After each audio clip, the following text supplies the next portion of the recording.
งนี้เป็นเสียงที่มาจากไทยส่งถึงสาวไทยชาวไทยนครพนมเป็นเสียงหวานก็หวานฝากมาตามถึงสาวไทยนครพนมที่อายชื่นชมเจ้าเป็นแฟนขอให้สาวเจ้าจงเมตตาอย่าลืมสัญญาจากสายที่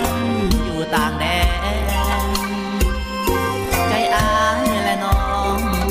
หมายปองฝากใจเป็นแฟนขอให้สาวเจ้าอย่ากอดแขนแล้วลืมแฟนที่เป็นคนลาวเพื่อนสามเพลงอายยังจำคำมันสาบานคืนนั้นว่าจะรักกันยืนยาวพระธาตุพนมใต้กาคงเคียงคู่น้องสาวน้องบอกจะหักเบาเล่าจนสิบน้องสา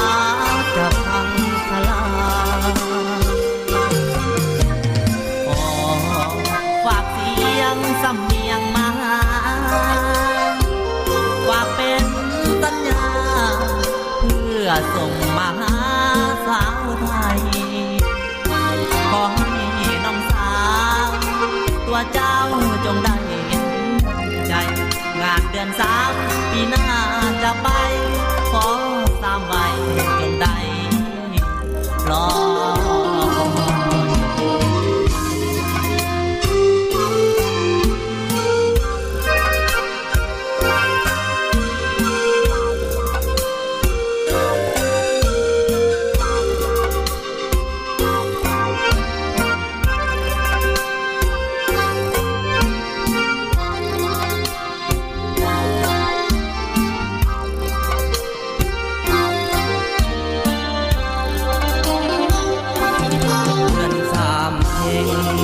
อาย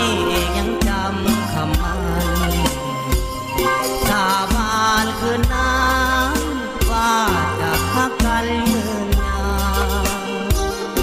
พระธาตุพนมใต้กาคงเคียงคู่น้องสาวน้องบอกจะหักเบาเล่าจนสิบน้องสา